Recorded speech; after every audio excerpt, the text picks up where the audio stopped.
consciously pulling up the memories and breathing in an intention that you want to exhale to somebody else. It goes from your heart to the heart of humanity. Send it out specifically to somebody. And basically what we're doing is bringing up memories from the cell membrane and feeling that vibration and that feeling again, which feels good. And HeartMath shows that other people across the country can feel it.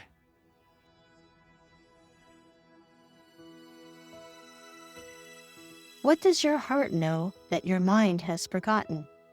I'm your host for We Be the Change, Colleen Akiko. This is the third segment of the series A Red Heart, called The Power of Pause, Heart Breathing, Listening, and Healing. I'm talking with shamanic initiate and certified Heartmath trainer, Jim Eaglesmith. We explore the scientifically proven use of heart breathing and how simple it can be to bring ourselves into a state of calm balance or coherence. Jimi exudes the glow of elder wisdom, sharing what he continues to learn on his healing journey after being struck by lightning 20 years ago. He brings us into the power of simply taking the pause, stepping back, using our third ear listening, which may be all that's needed to shift the outcomes we desire. I love what you said, feeding the field. This podcast called We Be the Change. This is how we be the change, isn't it? To feed the field from our own personal coherence, expand it beyond. I can't remember, but We Be the Change. The first thing that came up, and I can't remember the author, but the quote was, "Be the change you want to see in the world." That's Mahatma Gandhi. Is that Gandhi? Yes. Okay. Be the change you wish to see in the world. Yes, and echoed by so many others. It's poignant still today, even more than then. Yes, there's so much information flying around today in so many different ways that I feel like it's very easy to get head heavy, get very dense in the head. So many things to stay on top of, and they just whir by. And if I don't say stop, time out, stop the thoughts, and come to that place of stillness and be with my heart and experience the goodness that is there, the life, the peace, being in the stillness. And as you've mentioned, heart breathing. How does one heart breathe?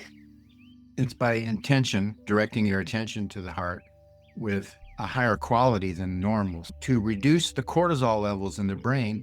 Just deeper breathing, even without intention. It's like pranayama. That's a way of using your breath to center yourself. They don't talk about the heart so much, they talk about the second chakra. But an example would be 5-second inhale through the nose, pause for 5 seconds and go into the stillness. And then a 10-second exhale from the back of the throat with an AH, a quiet ah, which is anahata, the heart chakra. And then a 5-second hold again. So 5, 5, 10, 5 is the formula that I use to get into 5, 5, 10, 5 breathing. And 2 times you stop for 5 seconds and go into the silence and the stillness.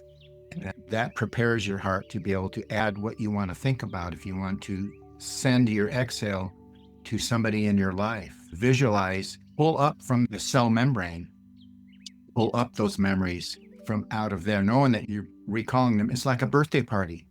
You put the candles on the cake and there's one more every year, but you remember all those past years because they're in the cell membrane, and every birthday party feels better than the last one. That analogy onto everything else in life still works, and we're consciously pulling up the memories and breathing in an intention that you want to exhale to somebody else. It goes from your heart to the heart of humanity. Send it out specifically to somebody. And basically what we're doing is bringing up memories from the cell membrane and feeling that vibration and that feeling again, which feels good. And HeartMath shows that other people across the country can feel it. Yes. They have these magnetometers on 5 continents that all communicate with one another.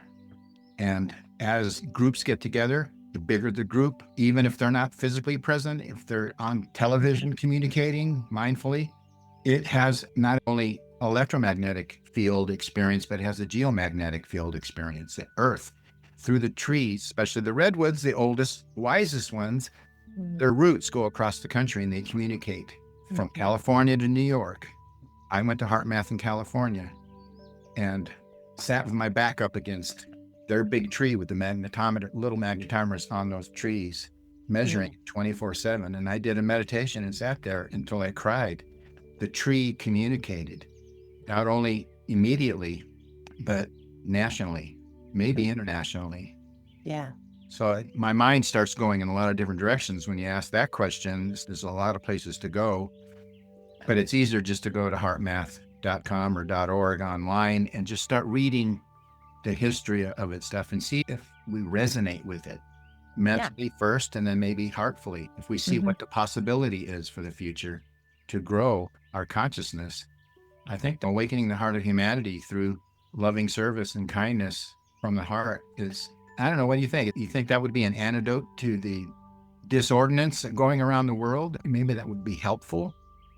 Definitely. I feel that whatever we feel called to do, however we feel called to serve, if we move towards that from an awakened heart, which may mean we need to sit at the base of a tree. I have had to do that many times because it doesn't come informationally in a way that is life-giving. The information may lead me to get still with an awareness of a particular tool or such, but it's the embodying of the knowledge so it can become living wisdom.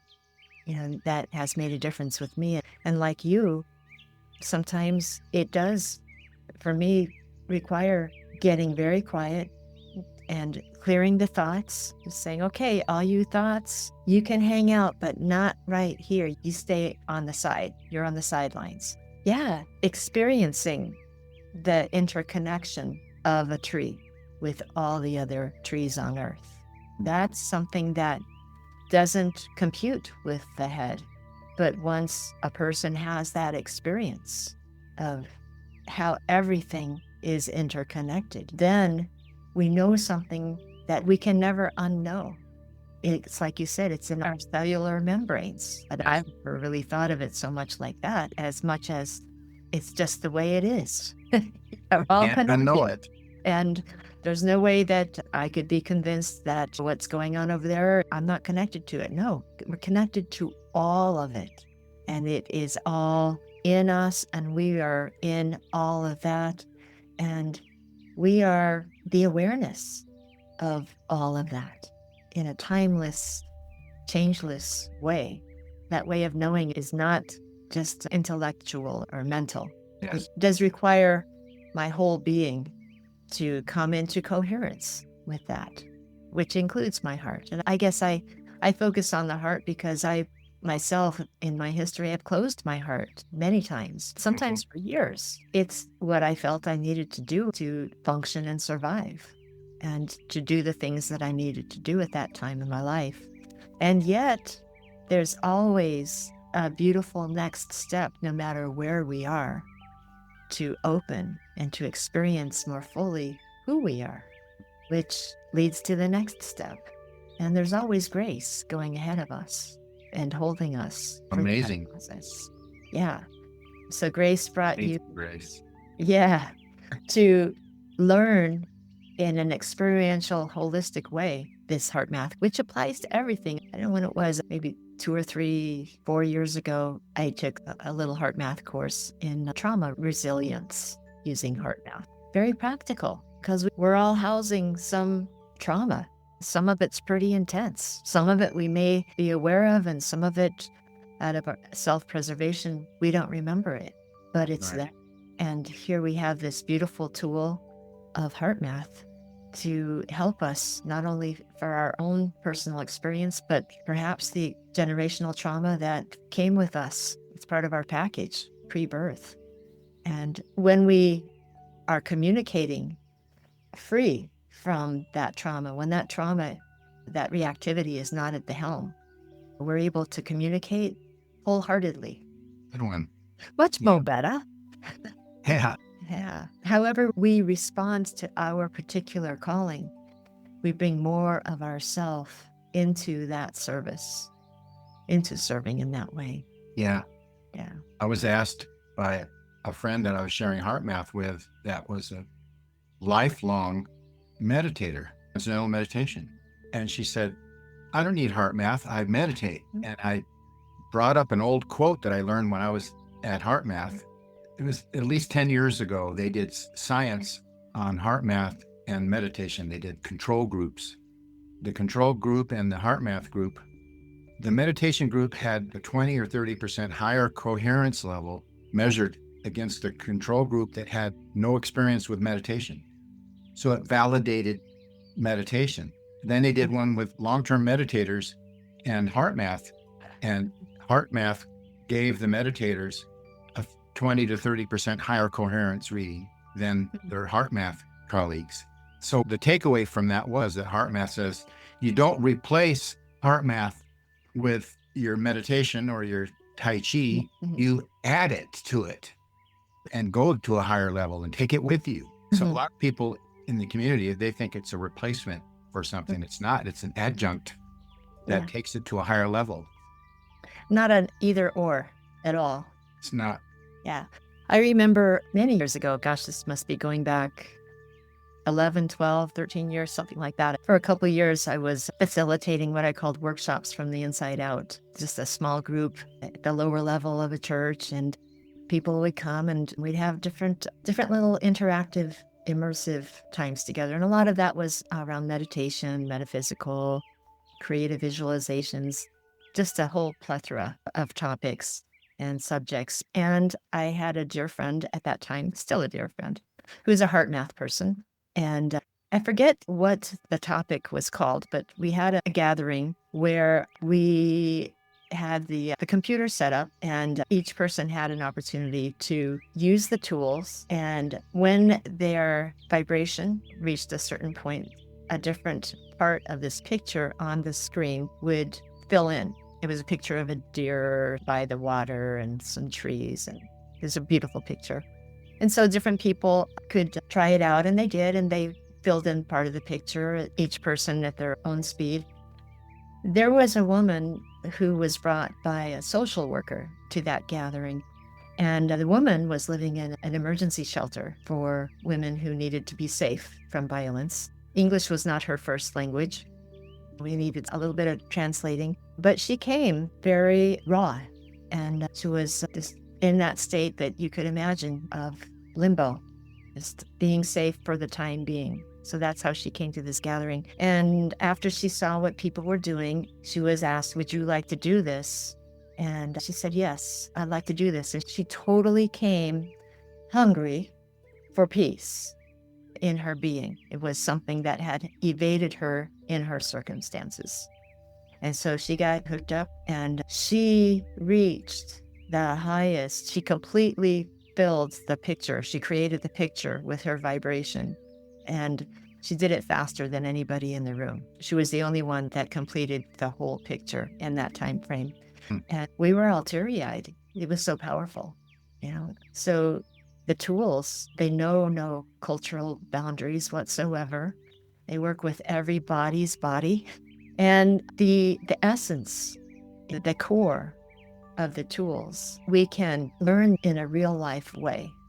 It doesn't have to be, I've got to learn this and this. It's so heady. This person was not in their head at all.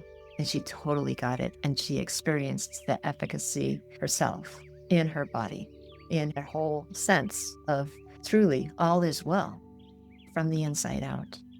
We Be the Change podcast is about being the change, and that change making a difference in the world from the inside out. HeartMath is one way that we can go through that opening to discover and experience that. I'm glad you invited me to this. I'm looking at We Be the Change as one of the next steps in the future. It's more than just a podcast. For you, it's a calling. For others who experience it, it seems like it's an alignment, especially with your background and experience and what you can share with different people that they can resonate with. it's more in alignment with the prophecies of the first and last generation, because you're an elder now, sharing with other elders and with youth at a time in life where it's really important. It has more value than ever it had in the past. It's more needed, especially universally, and especially where we live in this country. You're one piece in that puzzle in the greater mosaic of humanity, and it's maybe more important than we think. So I applaud you having the courage to step up and answer your calling. Not everybody who is called answers the call. And so you're blessed, and you're a blessing to humanity also. As are you. Yeah. I'm so glad that our paths crossed. I know that every time we've gotten together, and including with Chris and you, and I remember many times you'll just be sharing something, and I have to just stop for a moment in myself. I'm like, whoa, I wish I could freeze frame what you just said, because there's so much behind it. For instance, in just sharing your story, you said, okay, from this year to that year, that's 20 years. But not last month I did this and this. No. It was a 20-year month. From his path for decades. For people who are 20, 30, 40 years old, time is happening so fast. It's so easy to kind of lose that if we just say, oh, wait a minute. Okay, this brother spent 20 years immersed in understanding and experiencing and acquiring wisdom in this area. That's significant. And I would love for us to just get a hold of it. You're not speaking as a 30-year-old man. How old are you? I forgot. My birthday is April 4th, 79. 79. Okay. And I'm lucky to still be here, because the past 6 months, I've been off the grid mostly. Just some of the group things that I've attended was for healing for myself, because back then, 20 years ago, I got hit by lightning in a boat on Lake Tahoe, and it shut down my hypothalamus pituitary. So my doctor said he thought I've already lived 10 years longer than he expected, because I haven't had the hypothalamus pituitary, which functions all the rest of the organs in the body.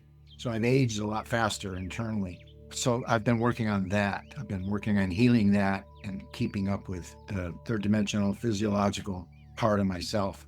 So now I'm teaching myself. I'm trying to learn.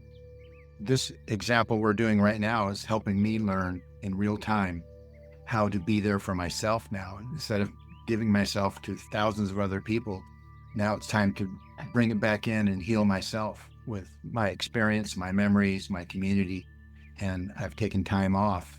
So I haven't really done HeartMath in 9 months, except for myself. But I haven't shared it with hardly anybody, because I have to be present. Yes. To do HeartMath or anything else with other people, you need to be present. And I've been out of body, and I'm still working on getting in body. Feels to me like this hour we've had together has gotten me back into my body and into my cell membrane to recall all the stories that we shared. It's been very therapeutic for me to sit here and be allowed to share, because I've been taught to listen with third ear, and listening so much that it's time for me to share a little bit more of what I heard with my third ear. Thank you. Yeah, I felt prompted about a week ago to offer a category on the We Be the Change blog, which is also in the Songrise.live website, to have a category for elder wisdom, which came to be called the Elder's Hearth, with the idea that we can all just sit around the fireplace and take in the glow and experience that glow together. You are glowing with remembering all the beautiful connections that you've experienced over the last 79 years.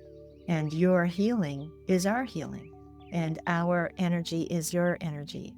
And so we help each other to fulfill our time here in these bodies. I feel very honored and blessed that you, amidst the physical challenges that you've had over these past months, and I know that they have been very restrictive for you, that you made time to show up here on this Zoom recorded call together. And it's really wonderful that you are here with us wholeheartedly, with a very loving red heart, just glowing with, how can I serve?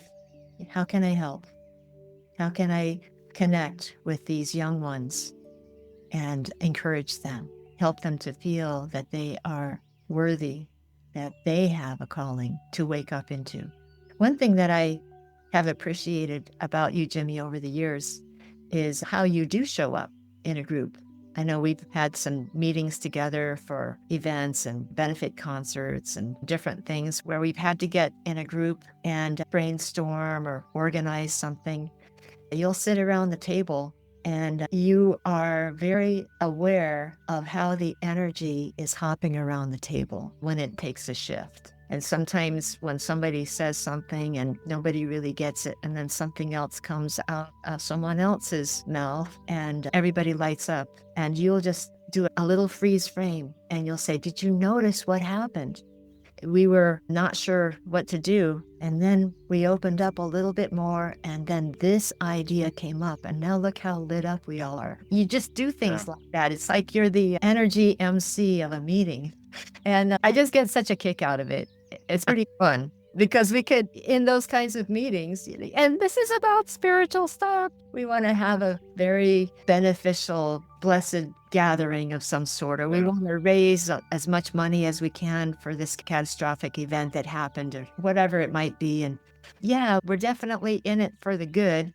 And yet we can still get so up in our heads trying to do something good that we forget about the energy of the whole thing. Yeah. And we must tend to that. It seems that sometimes when we're physically challenged, our other avenues of awareness get a little more sharp, a little more tuned in. And I'm wondering if you're noticing that these past few months, where you have had to be more present and mindful on how to take care of your body in order for you to bring to completion what your calling and purpose here is in the body. Yeah, absolutely. I just do what I'm told because I have third ear listening. By the way, we have third eye vision and third dimensional vision, but science shows that third ear listening is energetically 10 times more powerful than vision. The spectrum of our vision only goes out so far, but the listening spectrum goes out dimensionally higher and lower, much broader, and it doesn't get as much credit as the vision. And so that's one of the things that I've tried to share throughout the years is more listening, pause, relax, listen before you speak. But many people just emotionally speak and just blurt it out without listening to themselves. And part of third ear listening for me was they taught me to step outside my body and see myself in the conversation. Instead of being one-on-one right there, step back. Yeah. See yourself in it. Then you can hear, and then you'll slow down and speak to the other person in a more effective way than if you just engage in the energy and going back and forth abruptly. But just take the pause, like in the breathing, the inhale, the pause, the exhale, and the pause. You just take 2 seconds to pause is all it takes to shift the outcome of the whole thing. So simple, yet not that easy. I love that you shared that. And that is something that I'm learning to practice more and more. Taking our coherence to a higher level. As Jimmy mentioned, we are all at a time in life where this has more value than it has ever had in the past. If you're not familiar with heart breathing, consider giving it a try and let us know how it feels for you. Respond wherever you're hearing this podcast or reach out directly through songrise.live, songrise.live. You can find resources there as well as bonus content for subscribers and a free thank you gift, the e-guide, Embracing Your Evolutionary Luminary, a soulful invitation to pause the overthinking and reconnect with your true self. Join us next week for the fourth and final segment of the series, A Red Heart, with Jim Eaglesmith. This is Colleen Akiko wishing you a heart full of joy.